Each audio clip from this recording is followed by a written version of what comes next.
Good morning, Facebook. Good morning, Lois. How are you? Hope you had an awesome weekend. How's everyone doing out there? Hopefully well. How are you doing, Lois? I'm doing great. How are you? I'm good. I'm really good. So today, what are we talking about today? We're talking about the stories that we tell ourselves or that we live by or that we build our lives around. The stories that we tell ourselves. So what are those stories that we tell ourselves? I know that Lois and I were kind of discussing this topic a little bit earlier and talking about, can we change those stories? Are we aware of those stories? And I think we need to talk a little bit about that today, because I thought it was a very intriguing topic, to be quite honest. Very intriguing topic. So Lois, what were you thinking when we came up with that? I know it's been an interesting topic for me lately to learn a lot of new things Yeah. about my life. I grew up telling myself a lot of stories and not really realizing it. So I um, have had epilepsy for a long time, and one of the things that I did growing up was um, tell my things around that so that it wouldn't be as difficult as it was. And I didn't realize that's what I was doing. I thought I was good with everything. I thought that I was fine talking about it, and because people talked around me with about it. Yeah. Um, and I was great. I was fine. I was good. Um, but I was telling myself all of these stories. And So question for you then. So are yeah, you saying that we tell ourselves stories so that we can cope better with what our situations are, or with what our illnesses may be, or with what we're feeling at the time, that it's a coping mechanism, probably, maybe? coping. Yeah. And stories are powerful. We can Uh-huh. uh they can be used for or against us. That's true. And the stories that we do tell ourselves kind of sets us on a path in our lives, or we kind of revolve around that story because that's what we've been telling ourselves all the time, or that's what we believe about ourselves. So our lives kind of revolve or kind of happen in and around that story. Um, but my thinking is, since we are aware of that, or since if we do become aware of that, the best thing about that is stories can change. They have this thing where they have this game where you have a line of people where that one person is whispering to the other person next to them a story or something. And by the time it gets to the end of the line, that whole story is totally changed, because what that person next to them heard is a little different than what the person probably meant. And so their interpretation, can go anyway. And so by the time they get to the end of the line, that story is totally different. So my thinking based on that is that when you have a story about who you are as a person, what your life is supposed to look like, what your illness is supposed to feel and look like, that it doesn't have to necessarily end the way you're telling the story. It could end in a different way, and you have an option to change that story. Stories can definitely change and morph and evolve. And you can introduce new characters and new things and tell a new story, or add to the story, or embellish the story, right?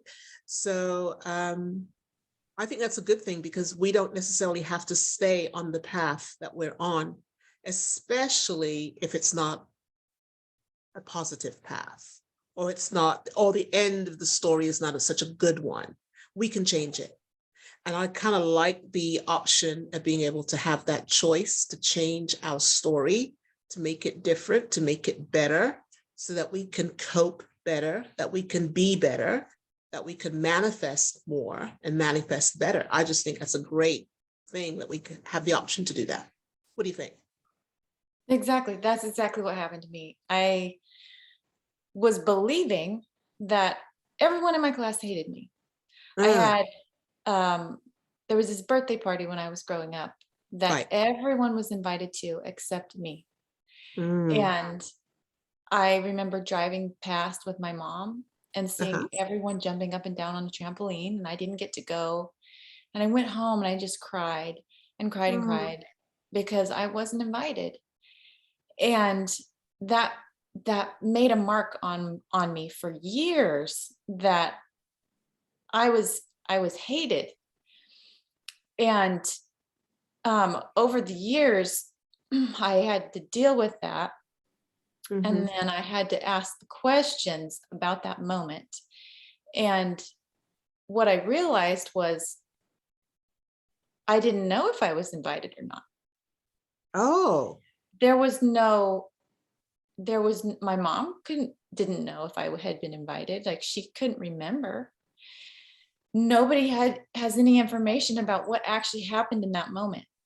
wow. It could have been that I was invited and I had a doctor's appointment and couldn't go. So You something know, came up. the truth of the moment was not that I was hated, but in my mind, that's how it went. So to And make you feel better, that's what you thought. so, and I don't know if that was making me feel better about the doctor's appointment that I actually had, or it could have been any number of things. But the way we operate, we're not always, especially I think as kids, we're not always seeing the full picture. Yes. And I think that kind of speaks to how perception for each person is their perception. What they think in their mind based on what they're seeing, that's their reality.